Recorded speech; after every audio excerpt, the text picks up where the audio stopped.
북한은 지난달 4일과 28일 대륙간 탄도미사일 ICBM급 화성 14형을 발사하면서 ICBM의 최종 관문인 대기권 진입 기술을 확보했다. 이렇게 주장을 했습니다. 대기권 진입 기술이란 이 ICBM 탄두가 대기권을 벗어났다가 다시 재진입해서 목표를 정확하게 타격하는 기술이죠. 자, 그런데 7월 4일 1차 화성 14형 발사는요, 목표 지점에 낙착이 되지 않았다. 이런 내용의 보고서가 나왔습니다. 미국의 한 무기 전략 연구소가 내놓은 보고서 내용인데 저희가 화면으로 준비를 해봤습니다. 이 사진, 김정은이 지금 1차 화성 14형 발사를 했던 7월 4일 사진입니다. 북한이 공개한 사진인데요. 이 사진을 보시면 망원경을 들여다보고 있고 테이블 위에 발사 목표 지점이 그려져 있는 지도가 있습니다. 그런데 이 미국의 민간 연구소에서요, 이 지도를 특수 처리를 해서 확대를 해봤습니다. 그림이 조금 알아보기 힘든데요. 이 대략적인 궤도가 나오고 바로 여기 희미하게 미사일이 떨어지는 목표 지점이 표시가 되어 있습니다. 알아보기 힘드시죠? 그래서 저희가 알아보기 쉽게 좀 더 정밀한 그래프를 다시 재생을 해봤습니다. 자, 북한과 일본 그리고 지도에 표시됐던 원래의 낙착 지점, 일본에서 22km밖에 떨어지지 않은 일본의 영해상이었습니다.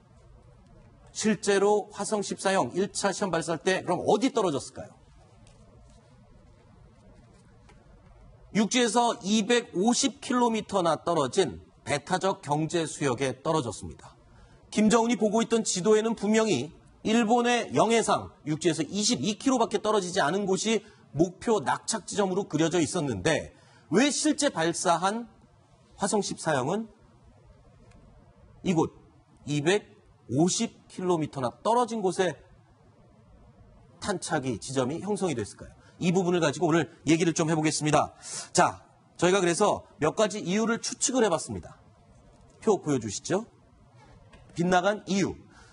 탄두 원격 조정에 실패한 게 아니냐, 이런 내용을 하나 추측해 볼 수가 있고요. 두 번째, 연료 부족으로 궤도를 이탈한 게 아니냐.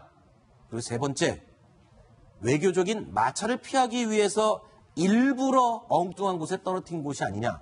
글쎄요, 세 가지 다 일리가 있는 것 같습니다. 첫 번째, 먼저 김정봉 교수님께 질문 드리겠습니다. 네. 이 세 가지 저희 뉴스탑10 팀이 좀 추측을 해본 내용인데 첫 번째, 어느 정도 가능성이 있습니다? 첫 번째 가능성이 제일 높다고 생각이 듭니다. 아, 그래요? 그러니까 북한이 뭐라고 발표했냐면은 대형 중량의 핵탄두를 시험했다. 네.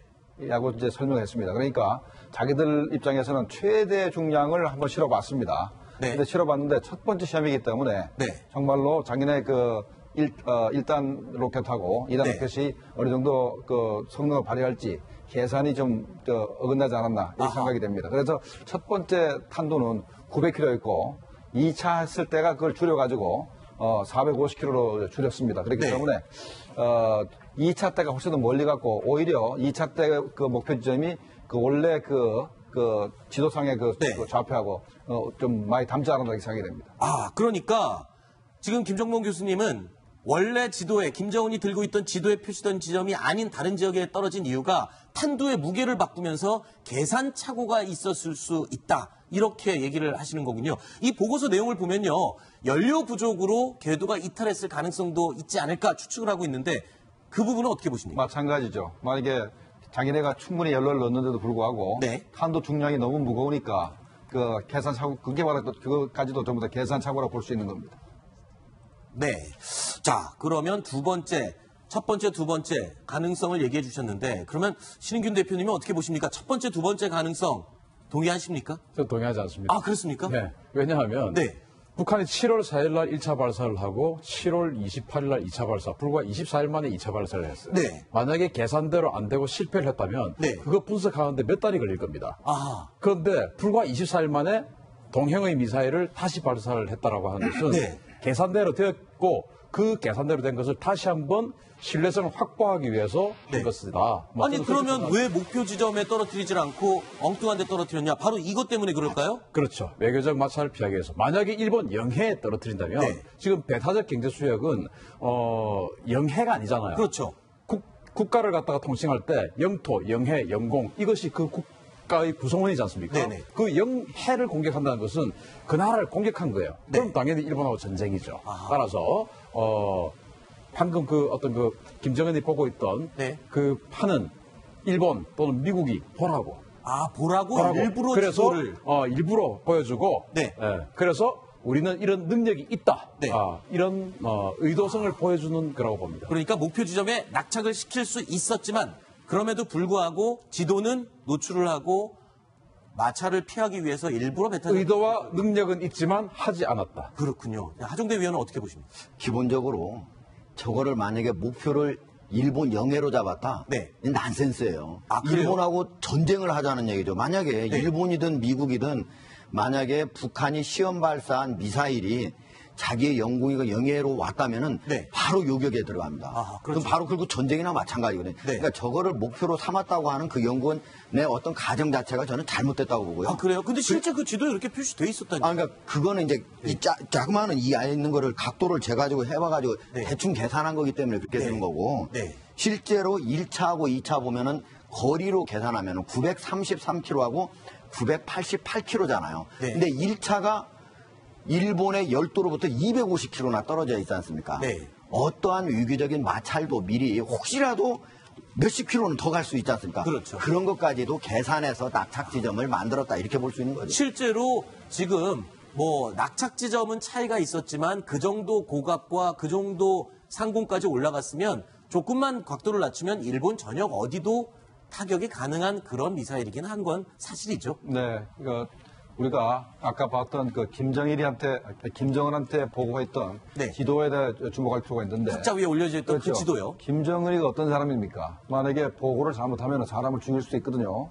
그렇죠. 그렇죠. 그래서 그 지도는 김정은이 봐야 되는 지도기 때문에 그냥 대충 표시해 놔서는 안 되는 안 거죠. 되겠죠. 정확한 표시가 돼 있는 지도여야겠죠. 김정은한테 보고한 것이기 때문에 네. 실제로 목표는 그랬었는데 여러 가지 그 이유 때문에 바로 계산 착오라든가 네. 연료 부족이라든가 이런 네. 것 때문에 그 자기네 뜻을 이루지 못했다는 부분도 우리가 생각을 해야 됩니다. 다만 지금 두 분이 말씀하신 건 마찬가지로 두 분이 말씀하신 대로 일본 영해를 공격하는 건 사실은 좀 뭐랄까 위험하죠. 너무나 그 부담이 그렇죠. 크고 더군다나 피해가 발생할 수도 있습니다. 거기에 배가 왔다 갔다 한다든가 하면은 네. 피해가 바로 발생하기 때문에 어떻게 저런 지도를 만들어서 김정은한테 보고했는지 굉장히 의문스럽습니다. 네, 영해라고 하면은 육지에서 12해리뿐이 안 되거든요. 네. 키로수로 따진다면 22km뿐이 안 돼요.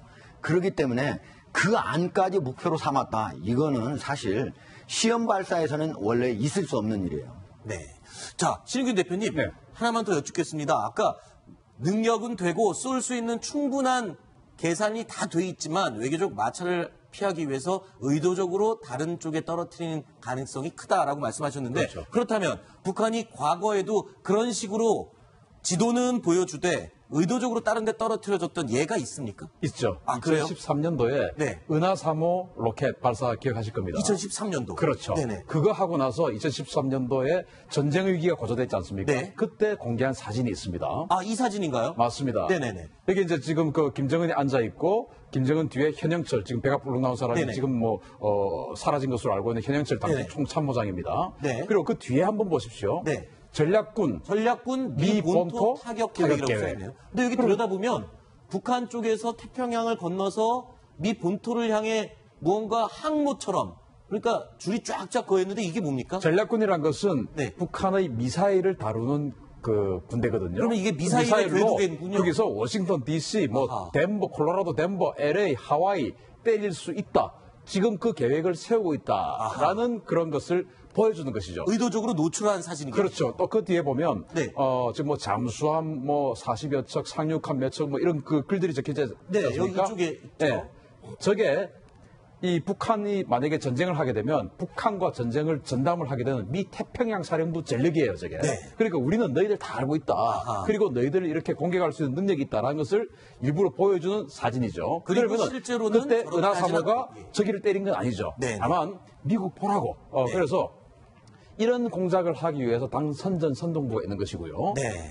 또 정보, 역정보 뭐 저보다 더 우리 김정복 교수는 더 잘 아시겠지만 네. 정보, 역정보 막 하는 거 아니겠습니까? 네. 그래서 이번에 보여줬던 그 사진은 그런 부분에서 측면에서 보여준 거라고 봅니다. 네. 자, 그 속을 누가 알겠습니까? 우리가 지금 추측만 해보고 있는 건데 진짜로 능력이 있으면서 일부러 떨어졌을 가능성도 있는 것이고 계산 착오일 수도 있는 것이고 잠시만요. 하태용 부장 한마디만 네. 드리겠습니다. 저는 지금 이제 신인근 대표께서 얘기하셨지만 저 뒤에 있는 차트를 한번 보십시오. 저게 21세기에 사용할 수 있는 차트로 보여주십니까? 정말 오래된 제가 군 시절에 있을 때보다도 더 오래된 60년대, 정도의 70년대 무슨 네. 천지병들이 그린 그림 같아 보이는데 과연 저런 걸 보고 트럼프 대통령이 겁을 먹었을까요?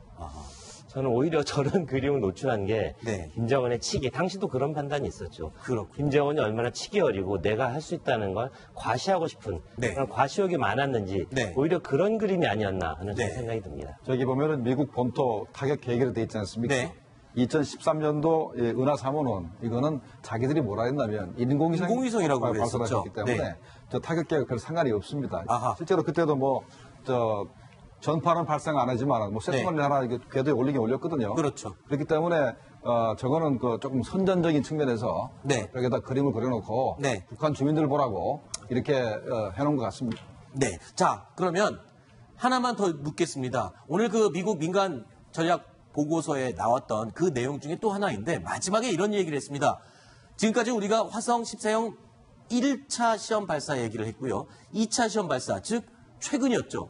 7월 28일 날 발사했던 미국 일본 NHK 방송에서 밤하늘에 떨어지는 그 모습을 방송으로 나왔던 그 발사 장면인데 지난 시간에 두 분이 굉장히 경론을 벌였습니다. 이게 폭발을 한 거냐 아니면 스스로 일부러 기술적으로 폭발을 시킨 거냐. 그런데 이렇게 얘기를 하고 있습니다. 자, 화성 14형의 재진입체는 6에서 8km 고도 상공에서 구름을 뚫고 섬광 모습으로 내려오더니 3, 4km 상공에서 빛을 잃고 빠르게 사라졌다. 자, 이 부분입니다. 저번에 마무리를 못 짓고 그래서 저희가 다시 한번 이 부분 보고서 내용을 인용을 했습니다. 재진입을 실패를 한 거냐 아니면 의도적으로 기술적으로 원격적으로 폭발을 한 것이냐. 아직도 이견이 다르신가요? 보면은 재진입체가 6, 8km부터 섬광으로 내려오는 게 아니고 네. 이건 저게 잘못됐습니다. 왜 그런가 하면 화성 14형이 아무리 속도가 낮아도 음속의 20배입니다. 네. 그럼 초속이 6.8km거든요. 네. 6.8km면은 우리가 그때 NHK 그 그림을 봤을 때 한 3초 내지 4초 동안에 섬광이 있었습니다. 네. 그러면 적어도 한 20km에서 25km는 내려봤던 얘기거든요. 네. 그게 저건 좀 틀렸고 네. 그다음에 3, 4km 상공에서 비를 준 건 저건 맞는 것 같아요. 네. 맞는 것 같은데 저게 고온 고압을 못 이겨서 스스로 폭발한 것이냐? 네. 아니면 북한이 주장하는 대로 원격 조정을 해서 폭발시킨 거냐? 네. 아니면 타이머로 해서 폭발시킨 거냐? 네. 그러니까 의도적으로 폭발시킨 거냐? 아니면 기술 부족으로 폭발된 거냐? 이제 그런 논쟁거리가 되는 거죠. 우리나라 지금 정보 자산 정도면 미국과 공조를 하면 이 원인 곧 알 수가 있겠죠? 이거 현재 국정원에서 국회 정보위에다 보고한 내용에 따르면 네. 현재 미국이 분석 중에 있다. 네. 라고만 얘기했지 우리는 분석할 능력이 있다고 생각하지 않습니다. 그럼 결과는 언제쯤 우리가 보고할 수 있어요? 글쎄요, 미국에서 현재 온갖 정보 요소는 다 동원할 겁니다. 네. 미국의 정보 위성 4기, 일본 위성 6기, 그다음에 이제 오키나와 근방에 와 있는 탐지거리 4,000에서 5,000km 되는 엑스밴드 네. 레이더, 그다음에 일본에 있는 사드 레이더 2기, 그다음에 일본의 이지스함에서 파악한 정보를 합쳐가지고 네. 종합 분석을 한다면 아마 한 달 정도 안 걸리겠다 생각이 드는데 알겠습니다. 그때 가면 아마 결론이 날 것 같습니다. 알겠습니다. 저기서 가장 중요한 건 이 떨어진 그 물체, 네. 그 실체를 누가 먼저 수거하느냐잖아요. 수거하느냐죠. 항상 떨어지면 그걸 탐지하는 게 이지스가 탐지를 하잖아요. 네. 왜 탐지를 하겠습니까? 그걸 물론 수거하는 궤적이 어떻게 되는지도 중요하지만 떨어진 지점에 들어가서 그걸 건져내는 것. 네. 그러면 가져올 수 있잖아요. 그렇죠. 그러면 많은 정보가 그 안에 담겨 있는 겁니다. 네. 그래서 저걸 수거하는 자가 누구냐가 굉장히 중요한데 네. 이번에 떨어진 곳은 일본 배타적 경제 수역 쪽에 가깝게 떨어졌기 때문에 아하. 아마도 수거를 했다면 미국이나 일본 쪽이 더 가까울 것 같습니다. 그렇기 때문에 우리가 그 부분에서는 정보에서 약간 소외될 수 있다는 그런 판단이 들어갑니다. 일단 이제 우리 군에서는 저 떨어진 지점 그리고 떨어지는 과정을 전체적으로 탐지할 수는 없습니다. 네. 현재 자산으로는 당시 이제 우리 해군에서 서해 유성룡함이라는 그 이지스 구축함이 네. 동해에서 작전을 하면서 저 궤적을 탐지를 했는데 아시다시피 3,700km까지 올라갔지 않습니까? 그런데 이지스함은 1,000km밖에 탐지를 못해요. 네. 그러니까 1,000km 이상 올라가는 순간 이제 사라져 버리죠. 그렇죠. 그러다가 다시 나타나게 다시 내려갈 때 1,000km 이하로 내려올 때 또 보이는 것이죠. 네. 그런데 지구 수평선 공면 효과가 있기 때문에 네. 한 20여 킬로 밖에 있으면 또 사라져 버려요. 수평선 때문에. 그래서 3, 4킬로 상공에서 빛을 잃고 빠르게 사라졌다. 저거 3, 4킬로 상공에서는 이미 우리 이지스함은 안 보이는 상태죠. 아하, 네, 그래서 우리 이지스함은 어떤 것인지 정확하게 파악을 할 수 없고 뭐 일본이나 미국에서 탐지를 하겠는데 수심이 동해는 워낙 깊습니다. 그래서 네. 못 건질 확률이 더 높습니다. 그렇군요. 일단은 그것까지 북한이 다 계산했을 겁니다. 알겠습니다. 그러니까 건지지 못하는 곳에다 또 그렇죠. 떨어뜨렸을 가능성이 또 있는 거군요. 알겠습니다. 어쨌든 북한이 ICBM급 미사일을 연달아 발사를 하면서 고심이 깊어지고 있습니다. 자, 우리도 김정은의 폭주를 막을 만한 대책이 있어야 되는 게 아니냐 목소리가 계속 나오고 있죠. 그래서 핵 추진 잠수함 논의가 새롭게 등장을 하고 있습니다. 어제 지난 31일이었죠. 송영무 국방장관 공식적인 자리에서 핵 잠수함에 관련된 이야기를 했습니다. 들어보시겠습니다. 지금 대통령께서 지난 4월 TV 토론에서 그 핵잠함을 이제 핵잠수함을 우리 군도 추진할 때가 됐다 이렇게 말씀을 했습니다. 예. 현 정부는 지금 한미 원자력 협정을 개정을 해서 이걸 추진할 지금 검토라도 하고 있습니까? 간단하게. 검토할 준비가 돼 있습니다. 자, 사실 우리 핵추진 잠수함에 대한 계획은 과거에도 있었잖아요. 그때는 이 송영무 지금 국방장관이 개입이 돼 있었고, 근데 왜 그게 취소가 됐었던 겁니까, 과거에? 네, 제가 좀 말씀드릴까요? 362 사업이라고 네네. 2003년 6월 2일 날 저 프로젝트가 출발을 했고요. 네.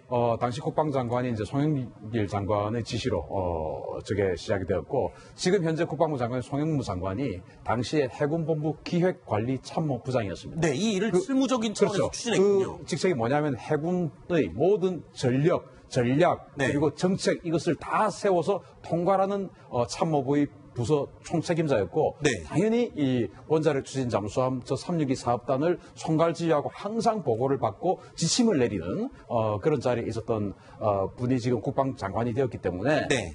이 그 원자력 추진 잠수함이 추진될 가능성이 굉장히 크고요. 당시에 비밀리에 추진되던 것이 모 언론에 보도가 되면서 이것이 공개적으로 알려져 버렸어요. 그래서 미국의 압력 그런 여러 가지 압박으로 인해서 이 사업이 끝난 것으로 저는 알고 있습니다. 자, 그런데 이 핵추진 잠수함을 만약에 지금 본격적으로 추진해서 도입을 하려고 해도 이 핵추진 잠수함이기 때문에 미국과 협상을 해야 될 부분이 남아있다면서요. 네. 어떤 부분입니까? 일단 하태용 부장 얘기 좀 듣고. 네, 이야기하겠습니다. 박근혜 정부 시절에 어렵게 이명박 정부 시절에 추진했던 그 원자력 협정 개정이 네. 타결이 됐는데 그때 그 기간이 20년 정도 네. 되는 걸로 제가 기억하는데요. 20년 네. 이상을 사실은 기속받는 그 협정을 맺었기 때문에 미국이라는 나라는 원자력, 근데 핵 기술의 이전에 대해서 굉장히 알레르기 반응을 많이 보이고 있습니다. 네. 그렇지만 그 핵 추진 잠수함을 만드는 것 자체도 원자력 기술이 상당히 들어가야 되는 부분이기 때문에 네. 그 부분에 있어서 미국이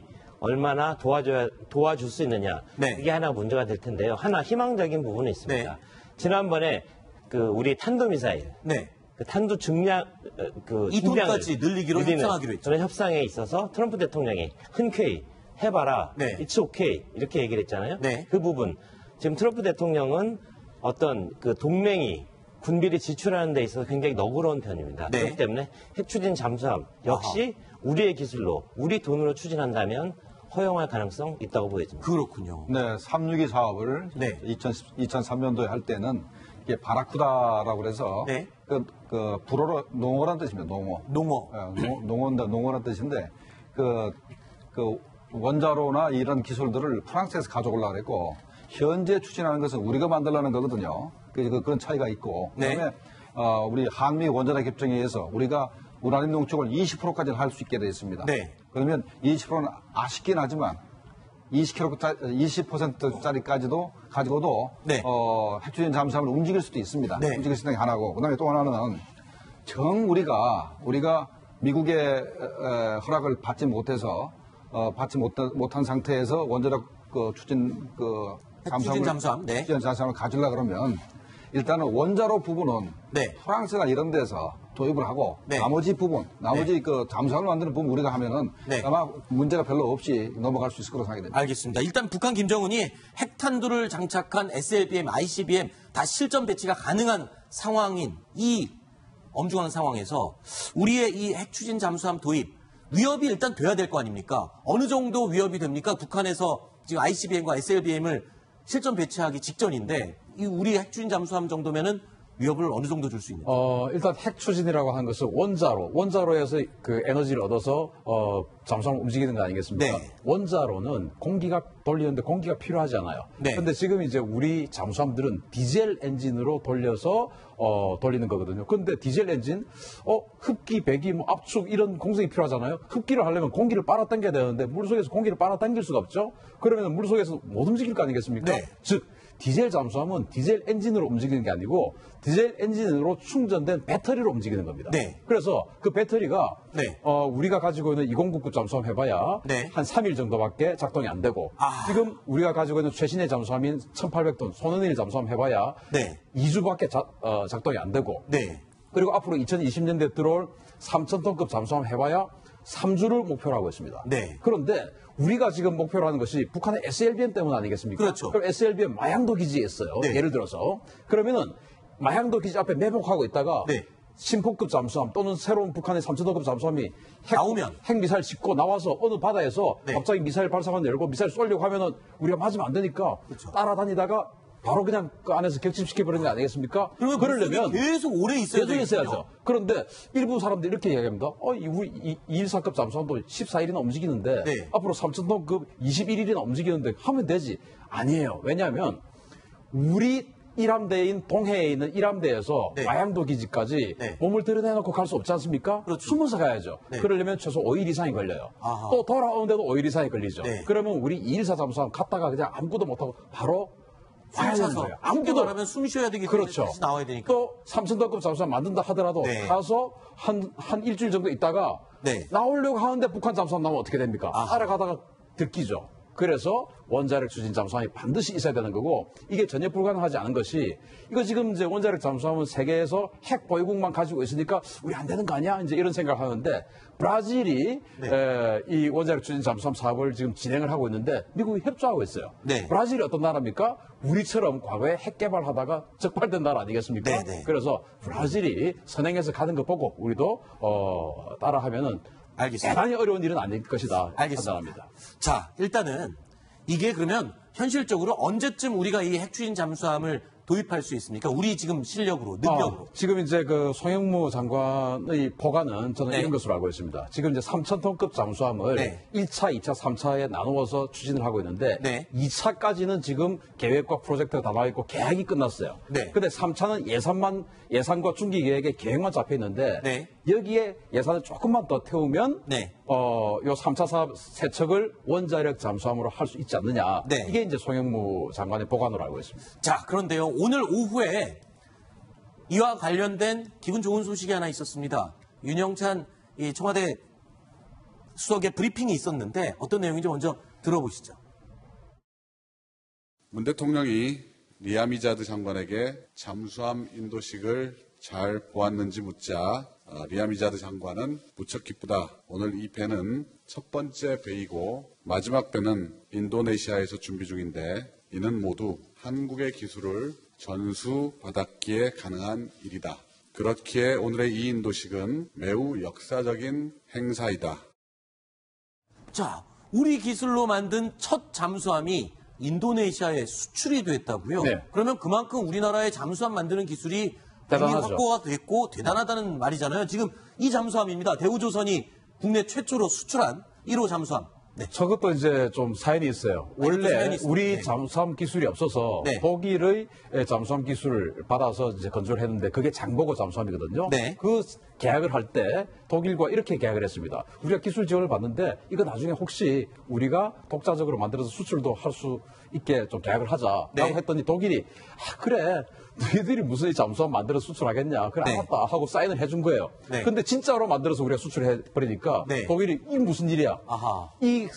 그 인도네시아하고 경쟁을 할 때 우리에게 기술을 전수해준 그 독일의 하대 회사하고 1대1로 경쟁을 했는데 우리가 이겨버린 거예요. 네. 그래서 지금 1800톤급 우리 손원일 잠수함도 그 하대배로부터 기술 지원을 받았는데 그때는 이제는 한국이 보니까 이게 제대로 해버리거든요. 네. 또 그것이 또 자기들에게 부메랑으로 오거든요. 그래서 209, 214급 잠수함 할 때는 기술로 해서 독자적으로 수출할 수 있는 라이센스를 안 줬어요. 그렇군요.